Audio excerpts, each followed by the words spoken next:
মুসাইলামুল কাজ্জাব ডেকে বলে, আমি তো হলাম নবী, আমাকে নবী না মানলে তোমাকে হত্যা করা হবে, তোমার ধর্ম ছাড়া আমাকে নবী হিসেবে মানো। হযরত হাবিব রাদিয়াল্লাহু তাআলা আনহুকে বলেন, আমাকে হত্যা করতে পারো, আমাকে মেরে ফেলতে পারো, তথাপি তোমাকে আমি নবী হিসেবে মানতে পারি না।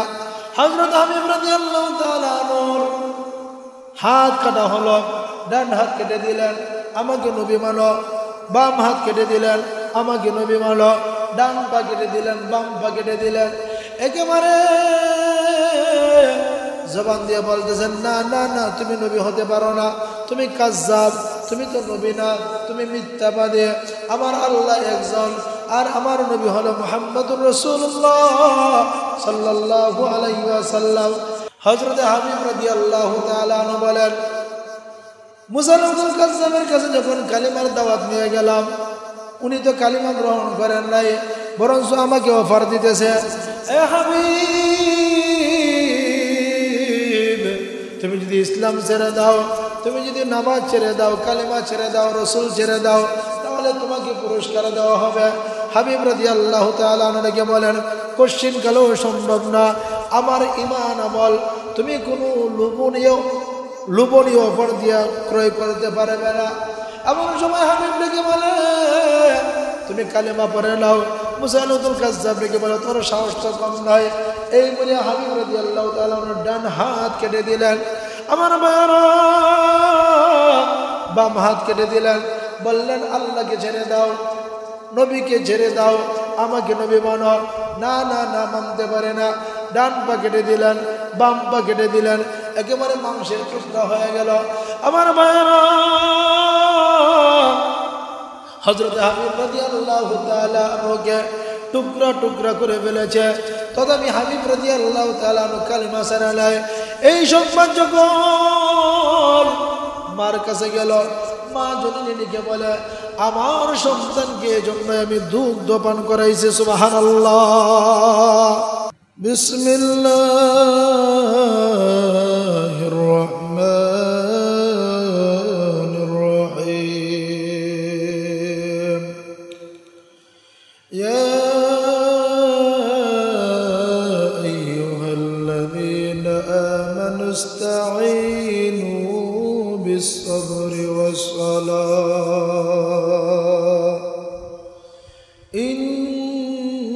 ইন্নাল্লাহা মা'আস-সাবিরিন।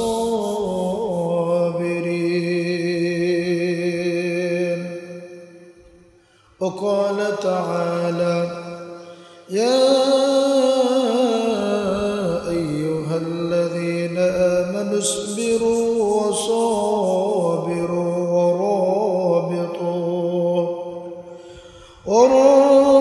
ورابطوا واتقوا الله لعلكم تفلحون.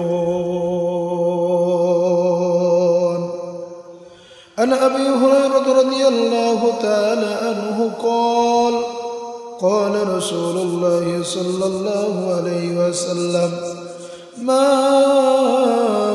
يزال البلاء بالمؤمن وبالمؤمنة في نفسه وولده وماله حتى يلقى الله تعالى وما عليه خطيئة. صلى الله على سيدنا ومولانا محمد وعلى آله وأصحابه وسلم. মহান আল্লাহ রাব্বুল আলামিনের সমীপে আমরা সর্বপ্রথম শুকরিয়া জ্ঞাপন করি যে আল্লাহ রাব্বুল আলামিন আমাদেরকে দয়া করে মায়া করে ভালোবেসে আল্লাহর ঘরে আসার বসার তৌফিকটুকু দান করেছেন। এজন্য আমরা সকলেই কালিমাতুশ শুকর আদায় করি আলহামদুলিল্লাহ। ধৈর্য ধারণ করতে আল্লাহ রাব্বুল আলামিন নিজেই নির্দেশ দিয়েছেন। 2 নম্বর সূরা সূরা আল বাকারার 153 নম্বর আয়াতে কারিমা আল্লাহ রাব্বুল আলামিন ডেকে বলেন, ইয়া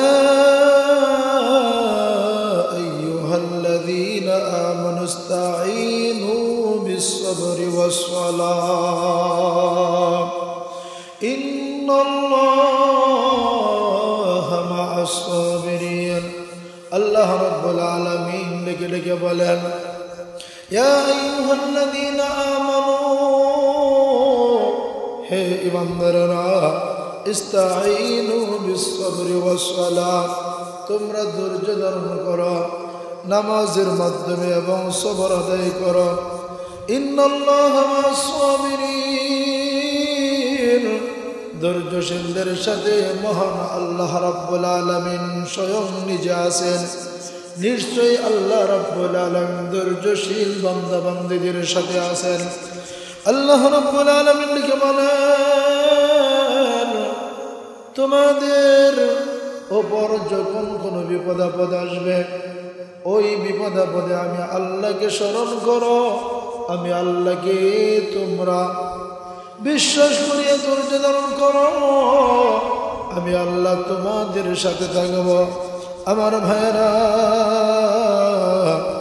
ধৈর্য তো 3 প্রকার। আমার ভাইরা, ধৈর্য হলো 3 প্রকার। সবরুন আলা তাআতি, ইবাদত ও আনুগত্যের ধৈর্য ধারণ। আমার ভাইরা, ফজরের নামাজ পড়তে ধৈর্যের দরকার আছে। ফজরের সময় ঘুম ছাড়ে না।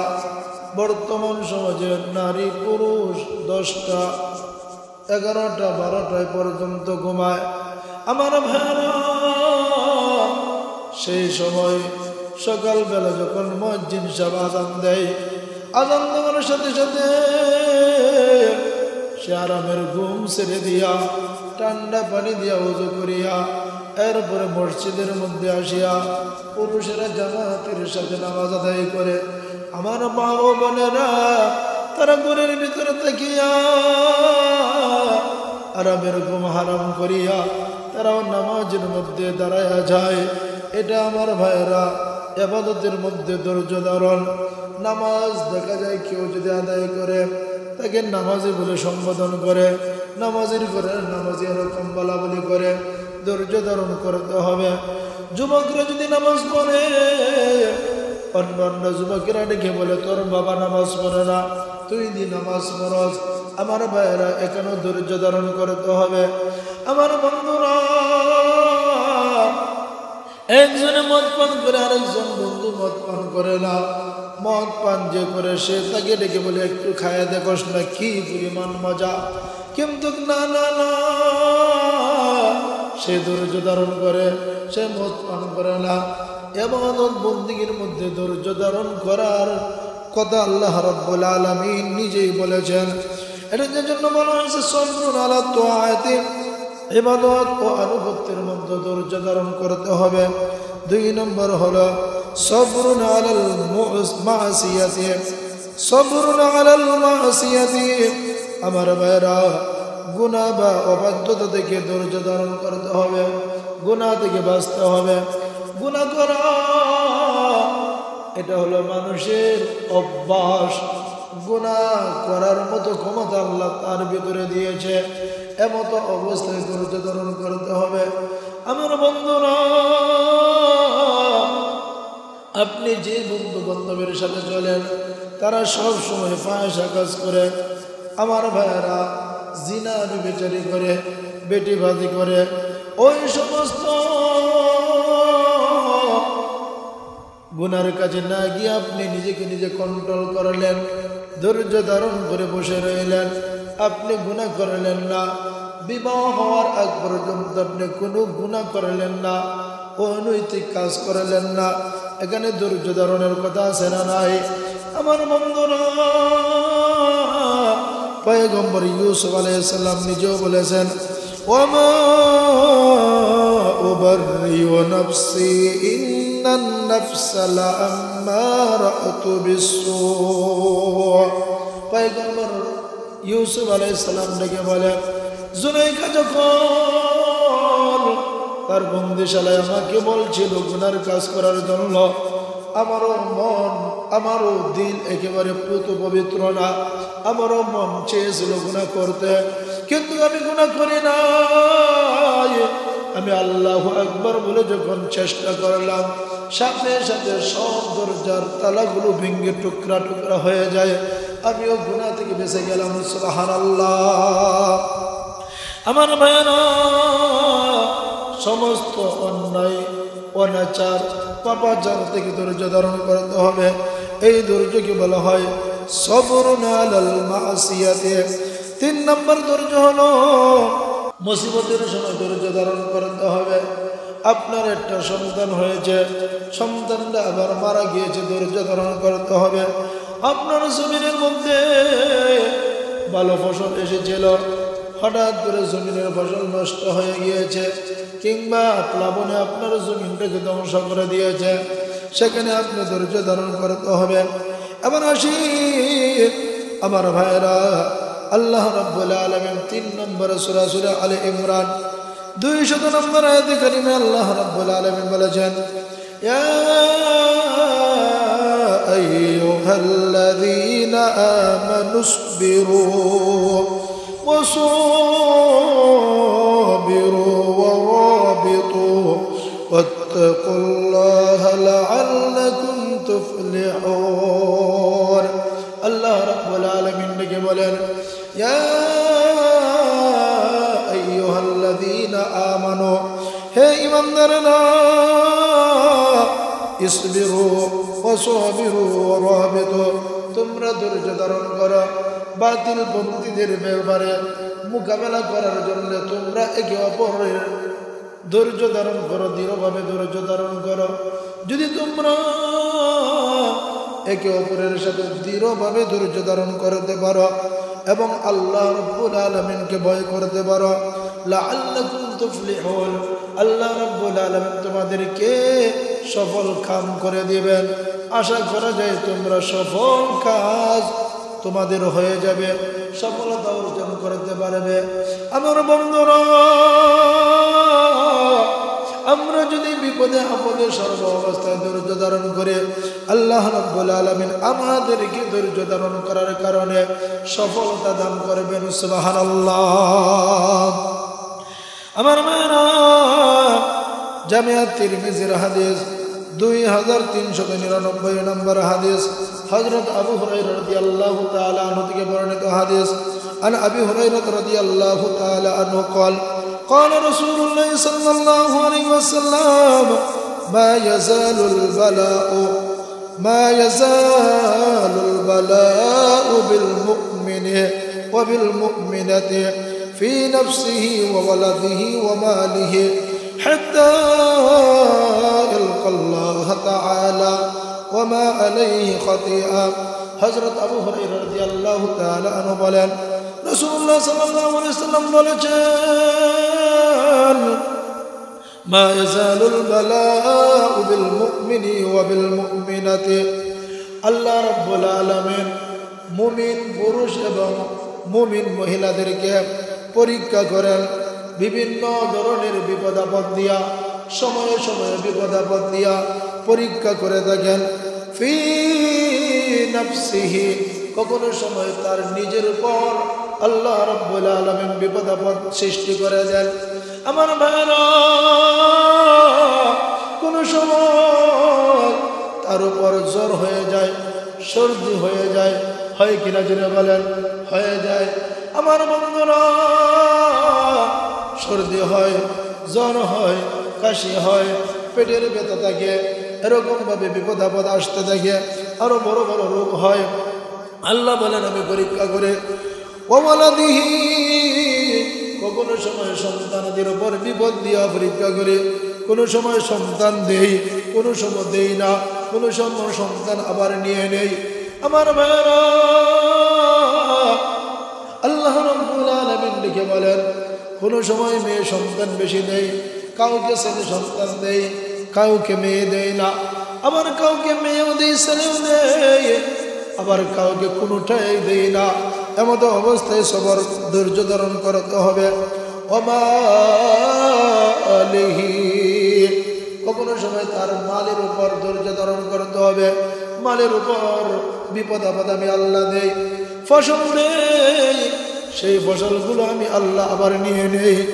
গরু দেই, গরুগুলো আবার আমি আল্লাহ মৃত্যু দিয়ে দেই। আমার ভাইরা, বিভিন্ন ধরনের মালের উপর আল্লাহ রাব্বুল আলামিন বান্দা বান্দীদেরকে পরীক্ষা করেন। আল্লাহ বলেন, হাত্তা ইয়ালকাল্লাহ তাআলা ওয়া মা আলাইহি খাতিয়া। এই সমস্ত বিপদ আপদ যাদেরকে আমি আল্লাহ দেই, তাদের পাপ পঙ্কিলতা, তাদের পাপগুলো আস্তে আস্তে আমি আল্লাহ মুছে দেই। এমনকি আমি আল্লাহ তাদেরকে ধৈর্য ধরার কারণে আমি আল্লাহ তাদেরকে জান্নাতের উত্তরসূরি বানায়া দেই, জান্নাতের মেহমান বানায়া দেই। আমার ভাইরা, সবরের ফজিলত, সবর ধরতে পারলে আল্লাহ রাব্বুল আলামিন আমাদেরকে পুরস্কার দিবেন।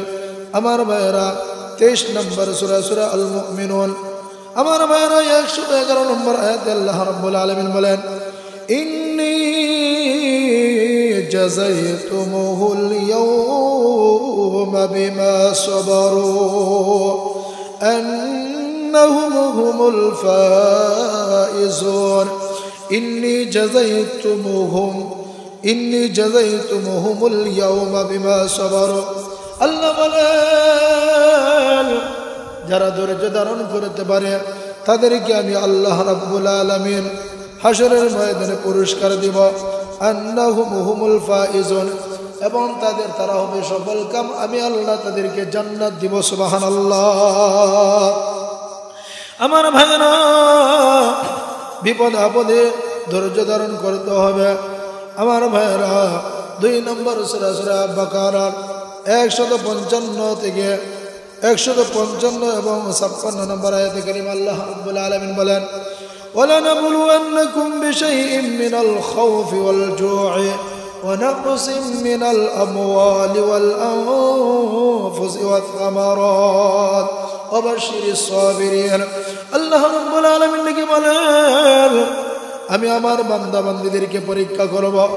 সামান্য জিনিস দিয়ে পরীক্ষা করব, বিভিন্ন জিনিস দিয়ে পরীক্ষা করব। মিনাল খাউফ, ভয় দিয়ে পরীক্ষা করব। ওয়াল জু, ক্ষুধা দিয়ে পরীক্ষা করব।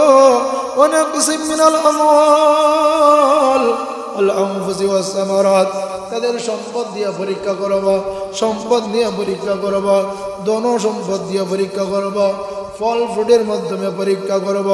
অবশ্যই সাবিরিন, সুসংবাদ দাও যারা ধৈর্য ধারণ করতে পারবে। সুবহানাল্লাহ। আল্লাহ রাব্বুল আলামিন লিখে বলেন, একদিক দিয়ে ধৈর্য ধারণ করবে, আরেক দিক দিয়ে তোমরা বলবে, আল্লাযীনা ইযা আসাবাতুহুম মুসিবা, যখন তোমাদের উপর কোনো মুসিবত এসে যাবে তখন তোমরা বলবে, ক্বালু ইন্না লিল্লাহি ওয়া ইন্না ইলাইহি রাজিউন। তোমরা বলবে, ইন্না লিল্লাহি ওয়া ইন্না ইলাইহি রাজিউন, আমরা আল্লাহর জন্য এবং আমরা পুনরায় আল্লাহর কাছে আবার ফিরে যেতে হবে। আমার ভাইরা, এবার হাদিস থেকে একটা ঘটনা শুনুন। ধৈর্য ধারণ করতে হবে, পরীক্ষাও আল্লাহর কাছ থেকে আসবে, এটা বিশ্বাস করতে হবে। হাদিসের ভাষা হলো, বিপদ আপদ যা কিছু আসুক না কেন, সব কিছু পরীক্ষা স্বরূপ মুমিনের উপর আল্লাহ রাব্বুল আলামিন দেন। আমার ভাইরা, আল্লাহর নবী একজন আনসার মহিলা এবং আনসার সাহাবী দুজনের মধ্যে বিবাহ দিয়ে দিলেন। সুবহানাল্লাহ। বন্ধুরা আমার, আল্লাহর নবী সমানভাবে বিবাহ দিলেন। আনসার মহিলা এবং আনসার পুরুষের কাছে বিবাহ দিলেন। এরা দুজন সৌন্দর্য ছিল। একজন পুরুষ সৌন্দর্য হওয়ার জন্য তার যে গুণ, কোয়ালিটি, সিফত থাকার দরকার, সব কিছুই তার ভিতরে ছিল। একজন মহিলা সৌন্দর্য হওয়ার জন্য যে পরিমাণ গুণ, কোয়ালিটি, সিফত থাকার দরকার, সেই পরিমাণ গুণ এবং কোয়ালিটি সিফত তার ভিতরে ছিল। আমার ভাইরা, তারা দুজন সংসার করতেছে, কোনো ভেদাভেদ নাই, কোনো ঝামেলা নাই, মারামারি নাই, কাটাকাটি নাই, হানাহানি নাই। একদিন হঠাৎ করিয়া গভীর রজনীতে স্বামী বেচারা ডেকে বলতেছে, ও আমার প্রাণের স্ত্রী, আমাকে এক গ্লাস পানি দাও না, আমি পানি পান করব, পিপাসিত দূর করব। এমন সময় মহিলা পানি আনার জন্য কলসের কাছে গেল, গিয়ে দেখি কলসের মধ্যে পানি নাই। এবার ওই মহিলা কলসটা নিলেন, নিয়ে কুয়া থেকে পানি নিয়ে আসলেন, কূপ থেকে পানি নিয়ে এসে দেখে স্বামী বেচারা আবার ঘুমিয়ে গিয়েছে। মহিলা চিন্তা করলেন, আমার স্বামী ঘুমায়া গিয়েছে, এখন যদি ডাক দেই তাহলে তার ঘুম ভেঙে যাবে, সে যদি কষ্ট পায় আমার আল্লাহ কষ্ট পাবেন, সুতরাং ডাক দেওয়া যাবে না। আমার যদি পানি রেখে আমি যদি ঘুমায়া যাই, আবার স্বামী যদি পানি চায়, এখানেও আমার আল্লাহ অসন্তুষ্ট হয়ে যাবে, আমার স্বামী অসন্তুষ্ট হলে আল্লাহ অসন্তুষ্ট হয়ে যাবেন। তাই মহিলা পানির গ্লাস নিয়ে স্বামীর মাথার পাশে দাঁড়ায় রয়েছে। স্বামী যখন তাহাজ্জুদ নামাজের জন্য উঠলেন, উঠে দেখেন স্ত্রী তার পাশে দাঁড়ানো অবস্থায় রয়েছে। স্বামী বললেন, ও আমার প্রাণের স্ত্রী, তুমি এইভাবে কিসের জন্য কষ্ট করতেছ? দেখে বলে, আপনি না পানি চেয়েছিলেন, পানি করে পাই নাই, এরপরে কূপ থেকে পানি নিয়ে আসে দেখলাম আপনি ঘুমিয়ে গেলেন, আমি ঘুমাই নাই, আপনি অসন্তুষ্ট হয়ে যাবেন, আবার কখন পানি চান, এই নেন পানি। স্বামী বেচারা ওযু করিয়া পানি পান করিয়া নামাজ পড়িয়া দোয়া করলেন আল্লাহর কাছে, আয় আল্লাহ, আমাকে এমন একজন স্ত্রী দান করেছ, আলহামদুলিল্লাহ, শুকরিয়া শেষ করা যাবে না।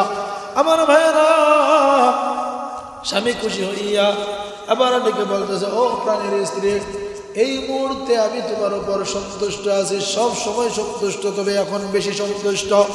একটু বলো, তুমি আমার কাছে যে আবদার করবে সেই আবদারটা পূরণ করে দিব। স্বামী ডেকে বলে, তুমি আমার কাছে যা চাইবে আমি তা পূরণ করে দেব। স্ত্রী ডেকে বলে, আপনি আমার আবদার, আমার কথা রক্ষা করতে পারবেন না? না, আমি কথা রক্ষা করে দিব। না পারবেন না, না করে দিব। এমন সময় স্বামীকে ডেকে বলতেছে, ও আমার স্বামী, এই মুহূর্তের ভিতরে আমাকে আপনি তালাক দিয়ে দেন। স্বামী বেচারা ডেকে বলে, এমনটা তো আমি বলি নাই, আমি ভাবছিলাম তুমি আমার কাছে সোনা দানা কোনো কিছু চাইবে, তালাক চাইবে, এটা তো কোনো ব্যাপার না, এটা তো কোনো বিষয় না, এটা তো আমি দিতে পারবো না, এটা তো চাওয়ার জিনিস না। মহিলা ডেকে বলে, আমি আপনাকে বারবার বলেছি আমার কথা আপনি রক্ষা করতে পারবেন না, আপনি বলেছেন রক্ষা করবেন, সুতরাং তালাক দিয়ে দেন। আমার ভাইরা, স্বামী বেচারা হতভম্ব হয়ে গেলেন, মনটা ক্ষুণ্ণ হয়ে গেল। এমন স্ত্রী কয়জনে পায়, এমন স্ত্রী কয়জনে ছেড়ে দেয়, কেউ তো ছাড়তে পারে না। আমার ভাইরা, স্বামী বেচারা ডেকে বলে, আল্লাহর নবী আমাদের কি বিবাহ করাইছেন, সেই নবীর কাছে যাব, বিস্তারিত ঘটনা বলবো। নবীজি যে ডিসিশন দেয়, যেই ফয়সালা দেয়, সেটাই মেনে নিব, তুমি তো রাজি? স্ত্রীটিকে বলে, অবশ্যই রাজি। দুজন নামাজ পড়লেন। সকালবেলা স্ত্রী স্বামীর জন্য নাস্তা তৈরি করলেন। নাস্তা খাবার খাইয়া এবার দুজন রওনা হয়ে গেলেন। আমার বন্ধুরা এবার যখন রওনা হয়ে গেলেন, স্বামী ডেকে ডেকে বলে, তুমি দেখা যায় আমাকে নাস্তা করে খাওয়াইলে, আবার তালাকও চাই, এটা কেমন কথা? আবার রাস্তা দিয়ে হাঁটতেছে। স্বামী বেচারা চিন্তিত অবস্থায়, হাঁটলে দেখবেন মানুষ সোজাসুজি হাঁটতে পারে না, উষ্টা খায়। স্বামী বেচারা উষ্টাকে জমিনের মধ্যে পড়ে যায়, পায়ের নখ ফেটে রক্ত পড়া আরম্ভ হয়ে গেল। এমতো অবস্থায় স্ত্রী দৌড়ায় আসলেন, উড়না চিড়িয়া গাছের কয়েকটা লত এরকম ভাবে হাতের মধ্যে কসলাইয়া ওই লত দিয়া ওই কাপড় দিয়ে বিন্টিশ করে দেয়। স্ত্রী যখন এরকম করে দিল, স্বামী ডেকে বলে তুমি আমার কাছে তালাক চাও। আবার দেখা যায় তুমি আমার কাছে তালাক চাও, আবার খেদমত কমতে করো না। এর কারণ কি? স্ত্রী ডেকে বলে আর তালাক লাগবে না গো স্বামী, ও স্বামী চলেন চলেন, আর তালাক দিতে হবে না। বন্ধুরা আমার, এবার স্বামী ডেকে বলে বলো বলো তোমার এর পিছনে মূল কারণ কি? স্ত্রী ডেকে বলে মূল কারণ হলো আল্লাহর নবী হাদিসের মধ্যে বলেছেন, আল্লাহ রাব্বুল আলামিন কোরআনে বলেছেন, যারা মুমিন হবে, যারা মুমিন বান্দা বান্দি হবে, তাদেরকে আল্লাহ বিপদ আপদ দিয়ে পরীক্ষা করবেন। আপনার ঘরে আমি বহু বছর হয়ে গিয়েছে আসছি, একটা দিন আপনার কাশি হয় নাই, একটা দিন আপনার সর্দি হয় নাই, কোনো বিপদ আপদ আপনার উপরে আসে নাই। আমি ভাবলাম সম্ভবত আপনি আল্লাহর কাছে দামি হতে পারেন নাই, আল্লাহর কাছে আপনি মুমিন হতে পারেন নাই, সুতরাং আপনার ঘর করে আমার কোনো লাভ নাই। এই মুহূর্তে যেহেতু আপনার পা পেটে রক্ত পড়া আরম্ভ হয়ে গেল, ও আমার প্রাণের স্বামী যান, এটা আপনার ইচ্ছা মতো হয় নাই, আল্লাহ রাব্বুল আলামিন এটা করাইছেন। এখন আমি বুঝতে পেরেছি মহান আল্লাহ রাব্বুল আলামিন আপনার উপর শান্তি এবং সন্তুষ্ট হয়ে গেছেন। আমার ভাইয়েরা, বন্ধুরা, ও আমার মা ও বোনেরা, দেখেন সাহাবায়ে কেরাম এবং মহিলা সাহাবীরাও কি পরিমাণ ধৈর্য ধারণ করেছে, কি পরিমাণ হাদিস কোরআন তারা বিশ্বাস করেছে। আজকে আমাদের সমাজে কারো যদি অসুস্থ হয় তাহলে ধৈর্য ধারণ করে না, আল্লাহর কাছে ক্ষমা চাওয়ার কোনো সুযোগই তারা খুঁজে বের করে না। এমনকি আমার ভাইয়েরা, বন্ধুরা, ধৈর্য ধারণের কোনো কল্পনাই তাদের মাথার ভিতরে আনে না, আসে না। এজন্য ধৈর্য ধারণ বেশি বেশি করতে হবে। সাহাবায়ে কেরামগণ ইসলাম ধর্ম গ্রহণ করার কারণে অনেক ধৈর্যের শিকার হয়েছে। হযরতে সালমান ফারসি রাদিয়াল্লাহু তাআলা আনহু, হযরতে সালমান ফারসি রাদিয়াল্লাহু তাআলা আনহু পারস্যের জায় নামক স্থানের জন্ম বাসিন্দা ছিল উনি। ওনার জন্মস্থান ছিল পারস্যের জায় নামক স্থানে। হযরতে সালমান ফারসি রাদিয়াল্লাহু তাআলা আনহুকে রাইসুল মুফাসসিরিন আব্দুল্লাহ ইবনে আব্বাস রাদিয়াল্লাহু তাআলা আনহু একদিন ডেকে বললেন, ও ভাই সালমান, বলো না তুমি কিভাবে কালিমা পড়ছো, কিভাবে ইসলামের ভিতরে প্রবেশ করেছো, একটু ইতিহাসটা বলো না। ও আমার বন্ধুরা, ওই ইতিহাসটা আমরা সকলেই জানবো এবং ভালো করে শুনবো। হযরতে সালমান ফারসি ডেকে ডেকে বলেন, ও ভাই আব্দুল্লাহ ইবনে আব্বাস রাদিয়াল্লাহু তাআলা আনহু, শোনো, আমি পারস্যর জায় নামক একটা স্থানের বাসিন্দা। আমার বাবা খ্রিস্ট ধর্ম, আমার বাবা ইহুদি ধর্মের মধ্যে ছিল। আমার ভাই, আমার বাবা ইহুদি ধর্মে ছিল। আমার বাবা অগ্নি পূজারি করত, আমার বাবা অগ্নি পূজক ছিল। আমি তার সন্তান ছিলাম, সন্তানাদির মধ্যে আমি তার কাছে সবচাইতে বেশি প্রিয় ছিলাম। আমি খুব আদরের সন্তান ছিলাম। আমার বাবা আমাকে একা একা কোথাও ছাড়তেন না। একজন কুমারী মেয়েকে মা বাবা যেরকম ভাবে নজরদারি করে রাখে, আমার বাবা আমাকে সেইভাবে নজরদারি করে রাখত। ও আব্দুল্লাহ ইবনে আব্বাস, একদিন আমার বাবা ঘরের কাজের জন্য বাহিরে যেতে পারে না। আমাকে বলল, সালমান তুমি চলে যাও, গিয়ে জমিনটি দেখে আসো, কোন জমিনের মধ্যে কি পরিমাণ কি দরকার লাগে, কোন জমিনের মধ্যে পানি আছে বা পানি নাই। আমার আব্বা কৃষিজীবী ছিল। আমি কৃষিকে দেখার জন্য চলে গেলাম। যাওয়ার সময় আমার আব্বা বলল, খবরদার কোথাও দেরি করবে না, তাড়াতাড়ি চলে আসবা। আমি চলে গেলাম। রাস্তার পাশে গিয়ে দেখি একটা গির্জা। সেই গির্জার মধ্যে কি যেন তারা পড়তেছে, আমার কাছে খুব ভালোই লাগতেছে। আমি গির্জার ভিতরে ঢুকলাম, ঢুকে দেখি তারা নামাজ পড়তেছে, আমার কাছে খুব ভালো লাগলো। আমি তাদেরকে বললাম, তোমরা এই নামাজ কোথায় থেকে পেয়েছ, তোমাদের ধর্ম কি? তারা বলল, আমরা খ্রিস্ট ধর্মের উপর অটল আছি, খ্রিস্ট ধর্ম আমরা চালাই, খ্রিস্ট ধর্মের উপর আমরা দাওয়াত দেই মানুষকে।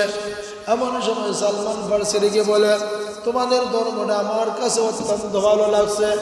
ও ভাই, তোমাদের এই মূল ধর্মের উৎস কোথায় থেকে শুরু হয়েছে, মূল জায়গা কোথায়, যেখান থেকে প্রতিষ্ঠিত হয়েছে, তোমাদের ধর্মের মুরব্বীর নাম বলো। তারা বলল, তুমি এই ধর্মের মূল যার কাছে আছে ওনার কাছে যদি যেতে হয় তাহলে পারস্য চলে যাও।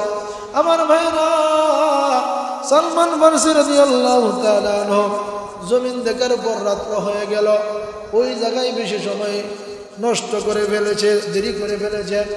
বাড়িতে আসার পর তার বাবা ডেকে বলতেছে, তুমি কোথায় গিয়েছিলে, এখন কিসের জন্য আসছো? তোমাকে তালাশ করতে করতে আমি বেকুল পারা হয়ে গেলাম, একেবারে বেকুল হয়ে গেলাম। হযরত সালমান ডেকে বলে, আব্বা, ওই রাস্তার পাশ দিয়ে গিয়েছিলাম, এখানে একটা গির্জা আছে, তাদের ধর্মটা আমাদের কাছ থেকে অত্যন্ত ভালো লাগে, আমার কাছে বেশি ভালো লাগছে, আমরা আগুনের পূজা করি। আব্বা, আপনি আমাকে দায়িত্ব দিলেন আগুন সব সময় প্রজ্বলিত করার জন্য, এই ধর্ম থেকে তাদের ধর্মটা ভালো লাগলো।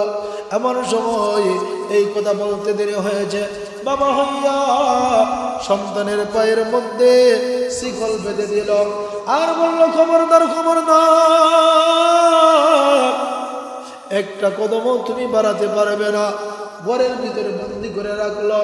আমার ভাইয়েরা, যে খাবার নিয়ে সালমানের কাছে আসতো যাইতো, সেই লোকটাকে বলল, তোকে আমি বড় অঙ্কের টাকা পয়সা দিব, তবে আমাকে তুই এই সংবাদটা দিবে, যখন কোনো কাফেলা পারস্যর দিকে রওনা হয় তাদের সংবাদটা আমার কাছে পৌঁছায় দিবে। একদিন ওই লোকটা এসে বলতেছে, ও সালমান, আজকে একটা কাফেলা এখান দিয়ে যাবে, তুমি যদি যেতে চাও তাড়াতাড়ি বের হয়ে যাও। হযরত সালমান বলে, আমি আগের থেকেই শিকল খোলার ব্যবস্থা করে রেখে দিয়েছিলাম, আমি তাদের সাথে চলে গেলাম। যেই লোকটার কাছে গেলাম, লোকটা ইবাদত বন্দেগী বেশি করে না, ওই লোকটা লোভী আকারের ছিল। হঠাৎ করে লোকটা মরে গেল। এই পাদ্রী যখন মরে যায়, পাদ্রী মরে যাওয়ার পর সকল লোকেরা তার ধর্ম অনুযায়ী সম্মান দেওয়ার জন্য আসছে। এই লাশটাকে সম্মান দেবে খ্রিস্ট ধর্ম অনুযায়ী। আমি তাদেরকে বললাম, তোমাদের এই মুরব্বীর খাদেম আমি ছিলাম, আমি জানি তোমাদের এই মুরব্বীর চরিত্র ভালো ছিল না। এই মুরব্বী বেশি লোভী ছিল, তার কাছে মানুষ টাকা পয়সা যা দিত একা একাই ভোগ করতো, কাউ কি কোনো কিছু দিত না। ওই যে দেখো 7টা মটকা আছে, স্বর্ণ দিয়ে ভরে রাখছে, স্বর্ণ মুদ্রা দিয়ে ভরে রাখছে। ওই সমস্ত লোকেরা যখন মটকা দেখলো, ওই খ্রিস্ট পাদ্রীর উপর তাদের ভক্তি চলে গেল। এই খ্রিস্ট পাদ্রীকে শুলিতে জ্বলাইয়া পাথর ইট পাক্কেল মারতে মারতে শরীরটাকে জাজরা জাজরা করে দিল। হযরত সালমান থেকে বলে, এখন চিন্তিত হয়ে গেলাম, কোথায় যাব? আমি আরেকজনের কাছে গেলাম। ওই লোকটা ভালো, ওই লোকটার ভিতরে কোনো লোভ ছিল না, কোনো লালসা ছিল না। আমি ওই লোকটার কাছে গিয়া অনেক ইবাদত বন্দেগী জানতে পারলাম। এরপর লোকটা মরবে মরবে অবস্থায় আমি বললাম, ও আমার শায়েখ, আপনি যদি মরে যান আমি কার কাছে যাব? আরেকজনের নাম বলল, তার সহচর্যে আমি বহুদিন থাকলাম। ওই লোকটা যখন মরে যাবে আমি ওনাকে বললাম, আপনার তো মরবে মরবে অবস্থা এসে গিয়েছে, আপনি মরে গেলে আমি কার কাছে যাব? এইভাবে এক এক করে আমি 4 জনের কাছে গেলাম। 4th জনের কাছে যখন যাই, 4th জন আমাকে অনেক দিক নির্দেশনা দেখাইলো। খুব ভালো মানুষ ছিল। উনি যখন মরে যাবে ওনাকে আমি প্রশ্ন করলাম, আমি এখন কার কাছে যাব? উনি ডেকে বলে, ও সালমান, তোমার ভাগ্য ভালো, তুমি অপেক্ষা করতে পারো, আমার পরে আর কোনো ভালো মানুষ আর পাবে না। তবে মক্কার মধ্যে একটি সন্তান জন্ম হবে, তার নাম হবে মুহাম্মদ। সে এক সময় মক্কা ছেড়ে মদিনায় আসবে। তুমি মদিনার আশেপাশে চলে যাও, সেখানকার এলাকার খেজুর গাছ বেশি থাকবে। হযরতে সালমান বললেন, কিভাবে যাব, কিভাবে যাব? হঠাৎ করে দেখলেন একটা কাফেলা যাইতেছে। ও ভাই, তোমরা কোথায় যাচ্ছ? যে আমরা মদিনার দিকে যাচ্ছি, আমাকে সাথে নিয়ে যাও। তারা বলল, তোমাকে সাথে নিলে তুমি বিনিময় কি দিবা? যে এই যে আমি কিছু গরু ছাগল পেয়েছিলাম, এইগুলো তোমাদেরকে দিয়ে দেব, বিনিময় আমাকে খালি তোমাদের সাথে নিয়ে নাও। হযরতে সালমান কি আদরের সন্তান ছিল, কি ধৈর্যের পরিচয় দিলেন। মা বাবা সারিয়া, ঘর বাড়ি সারিয়া, আলিশান বাড়ি ঘর সারিয়া আমার ভাইরা রাস্তার প্রতীক হয়েছে, এখন মুসাফির হয়েছে। হযরতে সালমান তাদের সাথে যখন রওনা হয়ে গেল, অর্ধেক পথ যাওয়ার পর তারা সালমানের গরু ছাগলগুলো নিয়ে নিল। এমন কি হযরতে সালমানকে আরেক জায়গায় গোলাম বলিয়ে বিক্রি করে দিল। আমার মায়েরা সালমান ফারসিকে গোলাম বানিয়ে বিক্রি করে যখন দেয়, হযরতে সালমান ফারসি রাদিয়াল্লাহু তাআলা আনহু কোনো কিছু বলতে পারে না। বললে কখন কি হয়ে যায়, মেরেও তো বলতে পারে। আমার মায়েরা সালমানকে এক লোকে কিনে নিল। আল্লাহু আকবার, আল্লাহু আকবার, কি ভাগ্য সালমানের। হঠাৎ করিয়া ওই লোকটা আরেক লোকের কাছে সালমানকে বিক্রি করে দিল। কারণ সালমানের দাম নাই, সালমান কাজকর্ম চিনে না, খালি দেখা যায় শরীরটাই সুন্দর, সুঠাম দেহের অধিকারী, কোনো কাজকর্ম চেনে না। এই জন্য সালমানকে সস্তায় কিনে সস্তায় বিক্রি করে দেয়। হযরতে সালমান ডেকে বলে, আমি জায়গায় জায়গায় বহুজনের কাছে বিক্রি হয়েছি, বহুজন আমাকে ক্রয় করেছে, বিক্রি করেছে। এক পর্যায়ে আমি কিছু কাজকর্ম শিখে ফেলি। একজন লোক মদিনা থেকে আসলো, আমাকে নিয়ে নিল। আমি তার বাড়িতে কাজ করলাম। দীর্ঘ কয়েক বছর কাজ করার পর আমার বাবা, আমি একদিন খেজুরের বাগানের মধ্যে গাছ পরিষ্কার করতেছিলাম। গাছ যখন পরিষ্কার করি, একজন আমার খেজুরের মালিক, ওনার একজন ভাতিজা এসে বলতেছে, কায়লা নামের গোত্র ধ্বংস হয়ে যাও। আমি বললাম, কি হয়েছে? উনি বলতেছেন, মুহাম্মদ নামে এক নবীর আবির্ভাব হয়েছে, উনি নবী দাবি করেন। হযরতে সালমান দেখে বলে, আল্লাহু আকবার। তখন আমার সময়, এই সময়ের মধ্যে আমার শরীরের মধ্যে কম্পন সৃষ্টি হয়ে যায়। আমি গাছের মধ্যে শক্ত করে ধরেছি, কে জানি আমি জমিনে পড়ে যাই, এমন উপক্রম হয়েছে। খুশি আত্মহারা হয়ে গিয়েছে। সেই নবী যদি হয়ে থাকে, আমার পাদ্রী যার নাম বলে গিয়েছেন, তাহলে আমার ভাগ্য খুলে যাবে। হযরতে সালমান কষ্ট করিয়া নিচে নেমে মালিককে বলতেছে, ও মালিক, মুহাম্মদ নামে কি আসছে? উনি কি মুহাম্মদ নবী সত্য নবী নাকি? মালিক হযরতে সালমানের গালের মধ্যে একটা জুরের ছড় কষে বসিয়ে দিল। আমার ভাইরা আর ডেকে বলতেছে, যা যা যা, তোর কাজ কর, তুই কর। নবী আসুক না কি আসুক, এটা জানার দরকার তোর নাই। হযরতে সালমান মালিকানায় কাজ করে, এই কারণে আমার কাজ করা আরম্ভ করলেন। হযরতে সালমান বলেন, রাত্র যখন হয়ে গেল, আমি দৌড়ে আসলাম, মুহাম্মদের কাছে আসলাম, এসে সালাম দিলাম। আমি দেখা মাত্রই বুঝতে পারলাম উনি সত্যিকার অর্থেই মুহাম্মদ হবে, সত্যিকার অর্থেই ভালো মানুষ হবে, সত্যিকার অর্থেই উনি রাসূল হবেন। ওনার শরীরের মধ্যে কোনো মিথ্যার স্পর্শ দেখা যায় না, ওনার চেহারার মধ্যে কোনো মিথ্যার কোনো স্পট পাওয়া যায় না। সালমান রাদিয়াল্লাহু তাআলা আনহু কিছু হাদিয়া নিলেন, টাকা পয়সা নিলেন। নিয়ে বলতেছেন, ও মুহাম্মদ, আপনি মক্কা থেকে আসলেন, আপনার সাথে আপনার সাথী বন্ধুরা আসছে, আপনার সাহাবায়ে কেরাম করে আসছে, আপনার কাছে হয়তো টাকা পয়সা নাই, এই নেন, এই টাকাগুলো আপনাকে সদকা দিলাম। আমাদের নবী ডেকে বলেন, না না না,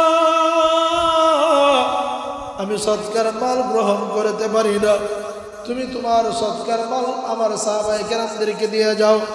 হযরত সালমান ডেকে বলে, আমার পাদ্রী তিনটা কথা বলছিলেন, সত্যিকার অর্থে নবী যদি হয় সদকার মাল গ্রহণ করবে না, হাদিয়া হিসাবে দিলে গ্রহণ করবে, আর দুই কাঁধের মাঝখানে মোহরে নবুয়তের চিহ্ন দেখা যাবে।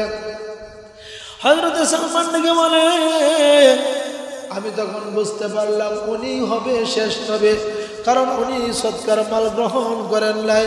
হযরত সালমান ফারসি রাদিয়াল্লাহু তাআলা এদিন চলে গেল, কয়েকদিন পর আবার কিছু খেজুর নিয়ে আসলেন, এসে বলে, ইয়া রাসূলুল্লাহ, এই নেন, এই খেজুরগুলো আপনাকে হাদিয়া দিলাম। রসুল নিজে খাইলেন, সাহাবায়ে কেরামদেরকে খাওয়ালেন, ওই হাদিয়াগুলো গ্রহণ করলেন। সালমান ফারসি রাদিয়াল্লাহু তাআলা বলেন, আমি বুঝতে পেরেছি উনি যে নবী, তবে আরেকটা পরীক্ষা রয়েছে। হযরত সালমান আরো কয়েকদিন পর আসলেন, এসে নবীজিকে সালাম করলেন, আর সামন দিয়ে হাঁটতেছেন, পিছনের দিকে তাকাইতেছেন। হযরতে মুহাম্মদুর রাসূলুল্লাহ সাল্লাল্লাহু আলাইহি সাল্লামের সালমানের অবস্থা বুঝতে পারে সালমানের হাত ধরে বললেন, ও সালমান, তুমি যেটার জন্য এসেছো দেখে নাও। এমন সময় চাদর মুবারক একটু সরাইয়া দিলেন। হযরতে সালমান নবীজির দুই কাঁধের মাঝখানে মোহরে নবুয়ত দেখলেন। দেখার পর দৌড়ায় চলে যায় এবং মোহরে নবুয়তের মধ্যে সুমা দিয়ে আরম্ভ করে দিল। ও আমার ভাইরা, বন্ধুরা আমার, বাবাজিরা আমার, সুমা খাওয়ার পর সালমান ডেকে বলে, ওগো নবীজি, আমাকে এই মুহূর্তের ভিতরে কালিমা পড়াইয়া দেন। নবীজি কালিমা পড়াইয়া দিলে মুসলমান হয়ে গেল। সালমান ডেকে বলে, দুইটা যুদ্ধের মধ্যে আমি যেতে পারি নাই, আমি আরেকজনের মালিকানায় কাজ করে নবীজির সঙ্গে যুদ্ধের ময়দানে যাওয়ার কথা আমার যখন মনে হয় আমি যেতে পারি নাই, ইচ্ছা হলেও যেতে পারি নাই। হযরতে সালমান ডেকে বলে, আমি যখন মালিকানায় ছিলাম, আরেকজনের মালিকানায় কাজ করতাম, ওই মালিকের অনুমতি ছাড়া যাইতে পারি নাই। একদিন নবীজি আমাকে ডেকে বলে, সালমান, তুমি কি করতে চাও? সালমান ডেকে বলে, ইয়া রাসূলুল্লাহ, আমি আপনার কাছে থেকে থেকে ইসলাম শিখতে চাই, মানুষকে দিনের দাওয়াত দিতে চাই, যুদ্ধে ময়দানে যেতে চাই। এমন সময় নবীজি ডেকে বলেন, তাহলে তোমার মালিককে বলো তোমাকে কিভাবে মুক্তিপণ দেবে। মালিকের কাছে যখন গেল, সালমান ডেকে বলে, ও মালিক সাহেব, আমাকে মুক্তিপণ দিয়ে দেন, আমাকে ছেড়ে দেন, আপনাকে বিনিময়ে কি দিতে হবে? মালিক ডেকে বলে, সালমান, তুমি যে নবীর উপর ঈমান আনয়ন করেছ, যে আল্লাহর উপর বিশ্বাস স্থাপন করেছ, এজন্য তোমাকে আমি মুক্তিপণ দেব না। মুক্তিপণ দিব, একটা দুইটা শর্ত আছে। এক নম্বর শর্ত হলো আমাকে 40 উকিয়া স্বর্ণ দিতে হবে হাদিয়া হিসাবে। 2 নম্বর শর্ত হলো আমাকে 300 খেজুর গাছ লাগিয়ে দিবে, একসাথে খেজুর ধরবে, এরকম একটা বাগান দিতে হবে। হযরত সালমান নবীজির কাছে গিয়ে বলেন, ইয়া রাসূলুল্লাহ, আমার দ্বারা সম্ভব নাই, 40 উকিয়া স্বর্ণ, 300 খেজুর গাছ একসাথে বড় হবে, একসাথে ফল ধরবে, এই 300 খেজুর গাছের বাগান যদি তাকে দিতে পারে, 40 উকিয়া স্বর্ণ দিতে পারে, তাহলে সে আমাকে ছেড়ে দিবে। এমন সময়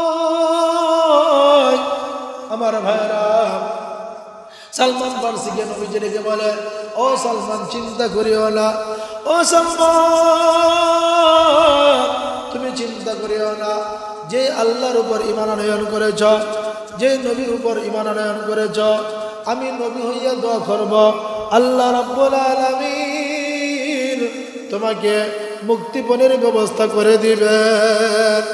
এদিন আল্লাহর রাসূল দোয়া করতেছেন, আল্লাহ সালমানকে মুক্তিপণের ব্যবস্থা করে দাও। আর আল্লাহ রাব্বুল আলামিন ব্যবস্থা করে দিবেন। আল্লাহর নবী সাহাবায়ে কেরামদেরকে ডেকে বললেন, ও সাহাবায়ে কেরাম, তোমরা প্রত্যেকের বাড়ি থেকে খেজুরের চারা এনে দাও। কেউ 10টা, 5টা, 15টা, 20টা, 30টা, 40টা, কেউ 100, এরকম ভাবে খেজুরের চারা এনে দিতে লাগলো। সাহাবায়ে কেরামগণ খেজুরের চারা এনে দিল। সালমান ডেকে বলেন, আমি জমিনের মধ্যে খেজুরের চারা রোপণ করার জন্য করতেছি। আল্লাহর নবী নিজে চারা রোপণ করতেছেন। আল্লাহর নবী দোয়া করলেন, আর 300 চারা একসাথে বড় হলো, একসাথে খেজুর ধরলো। আমার একটা মুক্তিপণের ব্যবস্থা হয়ে গেল। আমার ভাইরা, সালমান ফারসি ডেকে বলেন, আরেকটা ব্যবস্থা রয়েছে। 40 উকিয়া স্বর্ণ কোথায় থেকে পাবো? একদিন নবীজির কাছে বসা ছিল, হঠাৎ করে একজন মহিলা এসে বলে, ইয়া রাসূলুল্লাহ, এই 40 উকিয়া স্বর্ণ আপনাকে দিলাম। 40 উকিয়া স্বর্ণ পেয়ে নবীজি ডেকে বলেন, ও সালমান, এই স্বর্ণটা তুমি নিয়ে যাও, নিয়ে ওজন দিয়ে দেখো এখানে 40 উকিয়া স্বর্ণ হবে। সুবহানাল্লাহ, 40 উকিয়া স্বর্ণ হবে। সালমান ডেকে বলে, ইয়া রাসূলুল্লাহ, 40 উকিয়া স্বর্ণ হবে কি হবে না? যে হবে, নিয়ে ওজন দাও। ওজন দেওয়া হলো, 40 উকিয়ার থেকে স্বর্ণ আরো বেশি হয়ে গেল। আমার ভাইরা, মুক্তিপণের ব্যবস্থা হয়ে গেল। হযরত হাবিব রাদিয়াল্লাহু তাআলা আনহু নবীজির একজন সাহাবী ছিলেন। মুসাইলামাতুল কাজ্জাব যখন নবী দাবি করলেন, হযরত হাবিব রাদিয়াল্লাহু তাআলা আনহু মুসাইলামাতুল কাজ্জাবের বাড়িতে গেলেন। গিয়ে বললেন, তুমি তো নবী হতে পারো না, নবী তো হলেন হযরত মুহাম্মদুর রাসূলুল্লাহ সাল্লাল্লাহু আলাইহি ওয়াসাল্লাম, তুমি কিসের নবী? মুসাইলামাতুল কাজ্জাব ডেকে বলে, আমি তো হলাম নবী, আমাকে নবী না মানলে তোমাকে হত্যা করা হবে, তোমার ধর্ম ছাড়া আমাকে নবী হিসেবে মানো। হযরত হাবিব রাদিয়াল্লাহু তাআলা আনহুকে বলেন, আমাকে হত্যা করতে পারো, আমাকে মেরে ফেলতে পারো, তথাপি তোমাকে আমি নবী হিসেবে মানতে পারি না। হযরত হাবিব রাদিয়াল্লাহু তাআলা আনহুর হাত কাটা হলো, ডান হাত কেটে দিলেন, আমাকে নবী মানো। বাম হাত কেটে দিলেন, আমাকে নবী মানো। ডান পা কেটে দিলেন, বাম পা কেটে দিলেন। একেবারে জবান দিয়ে বলতেছেন, না না না, তুমি নবী হতে পারো না, তুমি কাজ্জাব, তুমি তো নবী না, তুমি মিথ্যাবাদী। আমার আল্লাহ একজন, আর আমার নবী হলো মুহাম্মদুর রাসূলুল্লাহ সাল্লাল্লাহু আলাইহি ওয়াসাল্লাম। হযরত হাবিব রাদিয়াল্লাহু তাআলা আনহু বলেন, মুসাইলামাতুল কাজ্জাবের কাছে যখন কালিমার দাওয়াত নিয়ে গেলাম, উনি তো কালিমা গ্রহণ করেন নাই, বরঞ্চ আমাকে অফার দিতেছে, এ হাবিব, তুমি যদি ইসলাম ছেড়ে দাও, তুমি যদি নামাজ ছেড়ে দাও, কালিমা ছেড়ে দাও, রাসূল ছেড়ে দাও, তাহলে তোমাকে পুরস্কার দেওয়া হবে। হাবিব রাদিয়াল্লাহু তাআলা আনহুকে বলেন, কোশ্চিন কালেও সম্ভব না, আমার ঈমান আমল তুমি কোনো লোভনীয় অফার দিয়া ক্রয় করতে পারবে না। এমন সময় হাবিব ডেকে বলে, তুমি কালেমা পড়ে নাও। মুসাইলামাতুল কাজ্জাব ডেকে বলে, তোর সাহসটা কম নয়। এই বলে হাবিব রাদিয়াল্লাহু তাআলা আনহুর ডান হাত কেটে দিলেন। আমার ভাইরা, বাম হাত কেটে দিলেন। বললেন, আল্লাহকে ছেড়ে দাও, নবীকে ছেড়ে দাও, আমাকে নবী মানো। না না না, মানতে পারে না। ডান পা কেটে দিলেন, বাম পা কেটে দিলেন, একেবারে মাংসের টুকরা হয়ে গেল। আমার ভাইরা, হযরত হাবিব রাদিয়াল্লাহু তাআলা আনহুকে টুকরা টুকরা করে ফেলেছে, তথাপি হাবিব রাদিয়াল্লাহু তাআলা আনহু কালিমা ছাড়া নাই। এই সংবাদ যখন মার কাছে গেল, মা জননীকে বলে, আমার সন্তানকে জন্য আমি দুগ্ধ পান করাইছি। সুবহানাল্লাহ, যেমন ছেলে তেমন মা। আল্লাহ রাব্বুল আলামিন আমাদের সকলকে ঈমান নিয়ে কালিমার উপর অটল থাকার তৌফিক দান করুন। সকলে বলেন আমিন।